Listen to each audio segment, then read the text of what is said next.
뭐 이재명 대표 관련돼서는 가장 명존세 명치를 원래 명존세 하고 싶다는 건데 명존세 할 수 있는 사람 유일하게 거의 크리티컬 펀치를 날릴 수 있는 거의 유일무이한 사람이 아닌가 생각이 되고요. 그래서 오늘 저도 약간 관람객 모드로 방청객 모드로 왔습니다. 그래도 뭐 같이 뭐 수다 해야죠. 네, 수다를 대화를 해야죠. 네. 너무 기대가 됩니다. 저번에 진짜 이재명의 인간 댐댐이를 가장 여실하게 약간 진짜 소름 끼치면서 봤거든요. 그때. 이재명이라는 인간. 그 인간을 저러니까 저러는구나. 제가 그래서 그때 형님 방송 듣고 나서 이재명에 대한 이야기 비판 뭐 이런 거 할 때가 됐잖아요. 네. 있잖아요. 그러면 근본적인 이해가 되더라고요. 저렇기 때문에 이렇게 한 거다. 그러니까 이제 몇 마디 말로 그 사람을 제가 겪었던 보고 있었던 그 사람을 표현하기 되게 어려워요. 근데 질이 좋지 않은 사람이면 확실합니다. 형님이 얘기했잖아요. 그 사람 한마디로 표현하면 모라토리엄형 인간이다. 네, 모라토리엄 인간이다. 사회적 책무를 기피하는 자신의 정략적 이익을 위해서 자신의 이 사회적 책무를 기피하는 인간. 근데 형님 그 얘기 하고 나서 형님이 그 전설의 방송 하고 나서 전설의 방송 무슨 사태가 있었냐? 김남국 사태가 있었습니다. 김남국 사태가 있었죠. 그 이후에 김남국 사태가 있었는데 제가 김남국 사태를 정확하게 이해를 하게 됐어요. 보면 김남국 의원이 민주당에서 탈당을 했잖아요. 네. 탈당을 하기 전에 근데 민주당이 TF를 만들었잖아요. 그렇죠. 자체 조사를 하는 TF를 만들었는데 그렇지. 김남국이 자료 제출을 안 하고 탈당을 해버렸어요. 근데 그 이재명 대표가 뭐 탈당한 사람 얘기를 뭐 내가 어쩌라고 약간 이렇게 했는데 저는 그 얘기를 보는 순간 형 생각이 딱 나더라고요. 왜냐 이 양반이 책임을 안 지 모라토리엄형 인간인데 아니 본인이 뭐 그래요 뭐 방탄 국회 만든 것도 뭐 의원들이 한 거고 뭐 의원 개개인의 의사 존중하고 다 뭐 거기까지 오케이.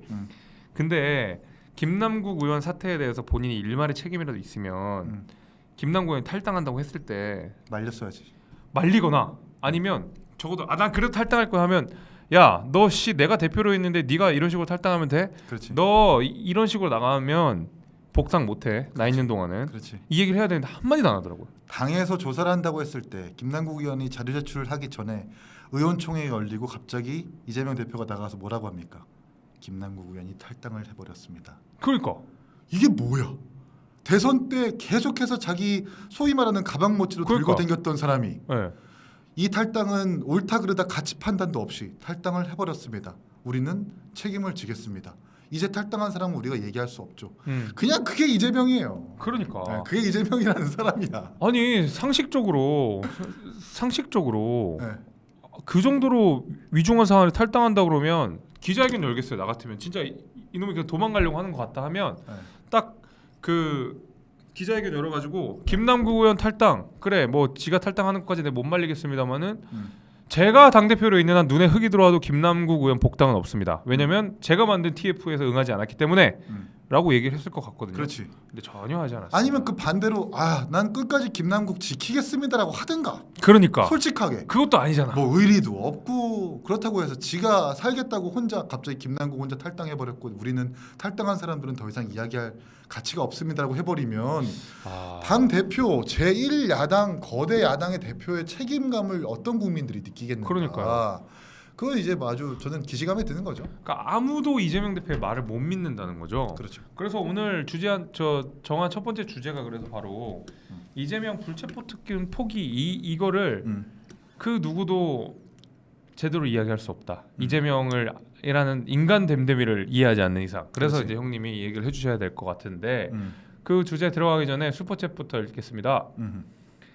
우리 갓성무님이다. 일단 김미숙님. 김미숙님 늘 우리 김재섭 우리 위원님의 팬이시고. 그럼요. 항상 와수다를 보면서 저 김미숙님이 항상 슈퍼챗이나 이 응원 댓글을 제가 많이 봅니다. 맞아요. 진짜 많이 해주시고 대단하신 것 같더라고요. 저 다른 방송할 때 저 방송부 제작진들 드시라고 도나스를 보내주셨어요.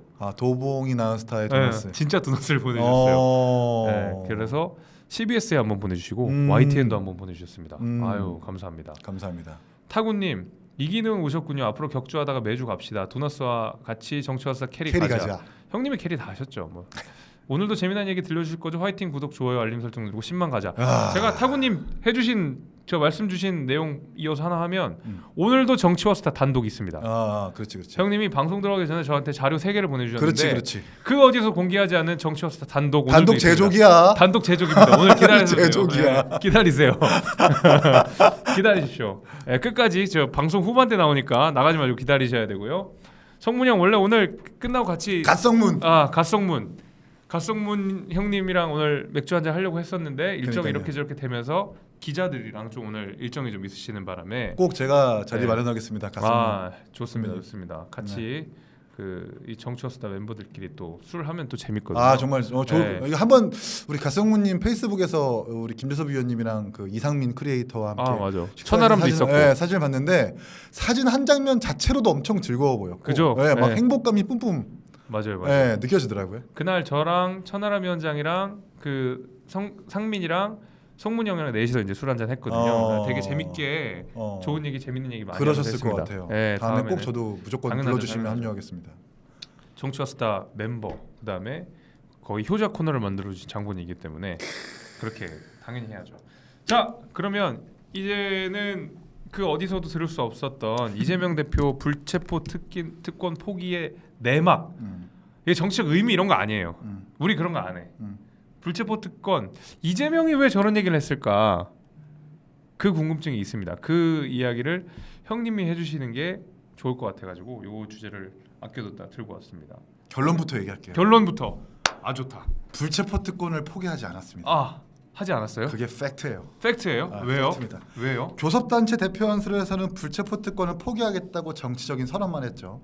그렇죠? 예. 근데 이 특권이 왜 생겼습니까? 과거의 독재 시절에 이제 입법부의 의원들을 보호하겠다고 헌법상 권리를 만들어 놓은 거 아니에요? 맞아요. 정치적으로 선언한다고 해서 벌어질 것도 아닙니다. 일단 근본적으로 그 구조를 일단 이해하셔야 되고 포기할 수 있는 권리가 아니라는 거죠. 두 번째, 지금 김은경 혁신위가 열일하고 있죠. 첫 번째 혁신 안건으로 불체포 특권 포기를 제안하고 체포안이 추후에 올라왔을 때 당론을 가결해라. 가결 당론을 채택해라. 가결 당론을 채택해라. 그게 정확한 워딩이에요. 가결 당론을 채택해라. 그러니까 체포 동의안이 추후에 올라왔을 때 가결을 당론으로 채택해라가 정확한 워딩입니다. 좋네. 거기서 이재명 대표가 뭐라고 했어요? 적극 수용하겠다. 그러면 불체포 특권을 포기한 것처럼 보이죠? 그 이후에 나오는 미묘한 차이의 메시지를 보셔야 돼요. 뭐라고 나왔어요? 적극 수용한다. 한다. 당론으로 부결을 정하지 않겠다. 그게 뭔 소리야? 부결을 정하지 않겠다? 당론으로 가결을 시키겠다와 당론으로 부결을 정하지 않겠다라는 것은 완전히 다른 얘기입니다. 완전히 다른 얘기입니다. 완전 다른 얘기죠. 네. 윤관석 의원과 이성만 의원 때 민주당에서 부결과 가결을 당론으로 채택했습니까? 아니요. 자율투표에 맡겼죠. 그렇죠. 그 결론 뭐예요? 하나만 한 얘기한 거예요. 결국 지금 지네들이 갖고 있는 사법 리스크 추후에 올라오는 체포동의안도 윤관석, 이성만이랑 똑같이 대하겠다는 거예요. 부결이 당론이 아니니까 알아서들 하시오 뭐 이런 거네요. 그러니까 혁신위에서는 가결을 당론으로 채택해라라고 했는데 지가 한 말은 부결을 당론화하지 않겠다. 결국 자율투표하겠다라는 거고. 이전에 윤관석, 이성만 의원한테 자율투표 맡기니까 어떻게 됐어요? 부결됐잖아요. 이번 국회에서 체포동의안을 가결을 당론시킨 당이 어디입니까? 우리죠. 국민의힘밖에 없어요. 그러네. 하영재밖에 없어요. 그러네. 여러분 이걸 아셔야 돼요. 지금 사람들은 그냥 그 워딩상 그 혁신이 안건을 존중하겠다고 해가지고 얘가 불체포 특권을 포기하는구나라고 느껴지시는데 절대 그게 아니에요. 그냥 하나만한 얘기를 교묘하게 바꿔가지고 하는 것뿐입니다. 그러니까 본인이 그러면 이제 그 뭐 당의 당론은 그렇다 치고 본인 혐의가 이제 앞으로 또 체포동의안이 올라올 거 아니에요. 그래도 그거는 혹시 또 그러니까 지난번에 얘가 불체포 특권으로 부결시킨 안건이 그거잖아요. 대장동 위례 신도시 그거예요. 가장 이재명이 받고 있는 사법 리스크 중에 가장 굵직한 거란 말이에요. 네, 그렇죠. 결국 근데 당 이제 구성원들을 움직여가지고 부결시켰잖아요.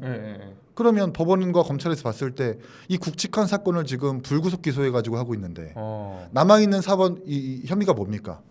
성남 FC와 백현동이에요. 그렇죠. 대장동과 위례와 상대적으로 전부 다 엄중하지만 상대적으로 비교했을 땐 조금 규모가 작아요. 규모나 뭐 돈 액수나 이런. 그럼 검찰과 법원이 봤을 때 이미 앞전 가장 굵직한 사건들에 대해서 불구속 기소해가지고 사건 지금 진행하고 있는데. 그렇죠. 남아 있는 상대적으로 규모가 작은 혐의들에 대해서 이걸 구속 기소하게 도전하겠다? 트라이한다? 이거를 이재명은 염두하고 알고 있는 상태에서 불체포 특권 하겠다고 쇼를 한 거예요. 그게 팩트입니다. 그러니까 이미 큰 산 한번 넘었으니까. 그럼 어차피 체포동의안 못 올라온다. 그럼요. 여기서 센 척하자. 그렇죠. 이런 거네요. 그냥 버스 떠났어요. 버스 떠났는데 나 저 버스 다시 한번 잡을 겁니다. 아니 누가 봐도 뻔하잖아요. 그렇죠. 네, 아니 대장동과 위례 관련해서는 거의 다 측근들이 다 구속되고 뭐 좀 보석으로 이미 좀 나와 있는 사람도 있겠지만 그렇죠. 백현동이랑 FC는 상대적으로 그게 좀 규모가 다르단 말이에요. 그럼 법원에서 어떻게 판단하겠어요? 검찰이 어떻게 판단하겠어요? 아니 앞전 혐의들이 불구속해가지고 지금 사건 진행하고 있는데 이걸 우리가 다시 한번 영장 청구해? 이런 판단 안 할걸요? 이런 부담을 느낄 것이라는 걸 이재명도 인지하고 있기 때문에 여기서 쇼 한번 하자. 포기하자. 포기한다고 말이라도 하자. 근데 지금 나오는 결과물은 뭐예요? 당론으로 부결을 정하지 않겠다라고 정말 그 쇼를 하고 있는 겁니다. 아니 근데 이제 웃긴 건 그런 거예요. 뭐 혁신위한테 이재명 대표 본인의 권한을 뭐 전권을 위임해가지고 뭐 혁신을 한다고 했는데 혁신위가 올린 안을 뭐 존중한다라고 하고 아무런 액션을 하지 않으면 혁신이 도대체 뭐하러 만드는데? 원래 이제 혁신위 같은 게 출범을 하면 처음에는 당 지도부가 어떤 과정과 어떤 평가를 거치고 어떤 진행을 하고 있는지, 어떤 국민들로부터 평가를 받고 있는지를 형용하고 평가하는 것이 먼저예요. 그렇잖아요. 그렇죠.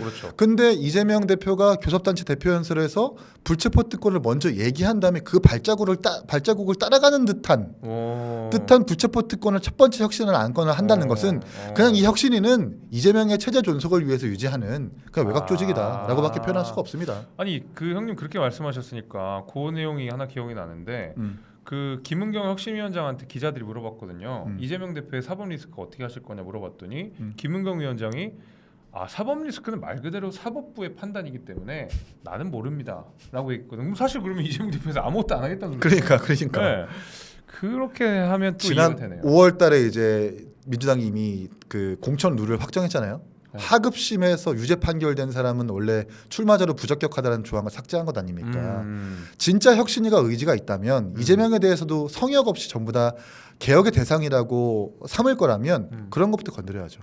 근데 그런 거 안 하고 그냥 교섭단체 대표 연설에서 했던 것들을 그냥 발자국 따라가는 식으로만 지금 혁신을 이렇게 채택해가지고 당 지도부에 제안하는 것은 이거는 그냥 구색 맞추기다라고밖에 할 수가 없죠. 결국 이제 혁신위는 하나만한 이야기가 되겠네요. 그렇죠.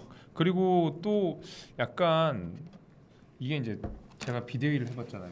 그렇죠. 비대위도 해보고 그러니까 당 지도부의 역할들을 쭉 보면서 느꼈던 게 뭐였냐면 그 가장 힘이 좋을 때가 시작부터 100일까지거든요. 그때는 그 소위 말하는 허니문 기간이기 때문에 대개는 그때 혁신 작업들을 안 하면 그 다음엔 실기를 하게 해서 그 다음부터 동력이 좀 떨어지게 돼요. 물론 이제 그 최고위가 공천권을 지니고 있으면 뭐 공천권 때문이라도 힘이 받긴 하지만 그 밖에는 대개 이제 힘이 빠지게 될 텐데 혁신은 공천권이 있는 것도 아니잖아요. 그렇죠. 뭐 공천 관련된 얘기를 할 수가 있겠지만은 그러면 지금 초반에 지금 가장 힘이 좋을 때가 지금 혁신인데 모든 언론 집중을 다 받고 있는데 첫 번째 내는 메시지가 뻔한 거 불체포 특권 포기합시다. 그거 이미 국민의힘에서 다 했고. 그러니까. 그 이재명 대표에 대해서는 하나만 한 소리 했고 혁신을 냈는데 이재명 대표는 거기에 대해서 하나만 한 소리로 받아쳤고 이러다 보니까 이 혁신이가 초반 가장 힘이 좋았을 때 낸 메시지가 이렇게 후지고 힘이 없는데 과연 존속이 가능할까? 이런 생각이 들더라고요. 저도. 그래서 이제 비명계 의원들도 이거 그냥 비명계에 싹 걷어낼 이재명의 칼과 도구로 쓰일 수밖에 없는 것이다라고 예측이 슬슬 나오는 거죠. 너무 뻔한 혁신안 그리고 그 뻔한 반응, 어정쩡한 반응들이 예측했다시피 나오니까. 근데 형님 이건 하나 좀 궁금한 게 있어요. 이재명 대표 원래 교섭단체 대표 연설 할 때 처음 낸 보도 자료에는 불체포 특권 포기 내용이 없었대요. 근데 현장에서 불체포 특권을 포기하겠습니다 이렇게 해버린 거예요. 형님이 하는 이재명이라면 왜 그걸 보도 자료에 내지 않았을까? 보도 자료에 내면 너무 좀 예고가 되는 부분인 것 같고 예고. 현장에서 약간 좀 즉흥성이 있으면서도 그걸 통해가 좀 어그로를 끌겠다라는 뭐 그런 의도가 아닐까 싶어요. 뭔가 비장하게 뭐 이렇게 강수를 뒀다. 그냥 일반적인 교섭단체 대표 연설이 아니라 사전 내용이 없었던 갑자기 얘가 사법 리스크를 돌파하겠다라는 것을 갑자기 얘기를 하네라는 어그로성으로 그런 판단이 있어서 갑자기 넣지 않았을까. 그렇죠. 라는 생각을 합니다. 뭐 저도 그렇게 생각해요. 제가 알고 있는 이재명이라면 분명히 그랬을 것 같아요. 그러니까 약간 쇼에 중독된 사람. 네. 보여주기에 중독된 사람이기 때문에. 보여주기에 중독된 사람. 하지만 아무것도 하지 않는 사람. 아니 누가 불체포 특권 포기한다고 얘기한다고 해서 이재명이 진짜 포기한다고 믿는 사람이 누가 있겠어요. 그러니까. 다만 이제 어쨌든 자기도 뭐 속내가 좀 복잡하겠죠. 당 상황도 지금 어지럽고 돈 봉투에 코인에다가 지지율은 오르지 않지. 그렇죠. 대통령의 외교적 평가는 뭐 국민들로부터 좀 나쁘지 않은 평가를 받고 있지. 이러니까 맞아요. 뭐 헤쳐 나가야 되는데 비명계는 계속 반발하고 있으니까. 뭐 그래서 좀 나오는 뭐 이렇게 좀 고육지책 같은데 뭐 그거의 진정성을 믿을 사람은 없다. 근데 형님 그것도 있어요.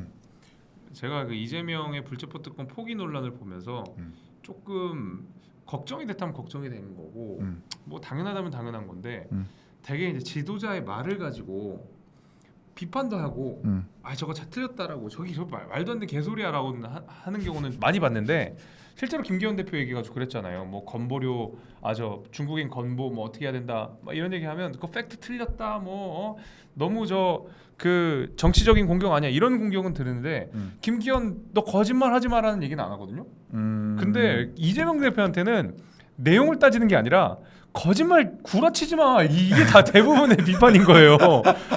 그게 웃긴 거야. 야 이게 제1야당의 당 대표가 하는 말에 전 국민이 의심을 하고 있다는 거.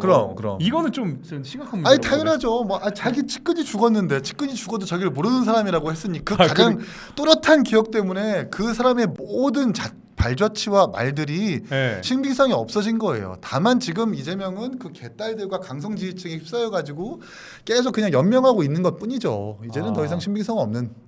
그래서 빨리 정치적 이 생명을 끊어야 되는. 진짜 저도 웃기더라고요. 그래서 사회의 악이라고 생각합니다. 너무 웃긴 게 막 아니 비판을 하다 보니까 쭉 이렇게 듣다 보니까 너무 웃긴 거예요.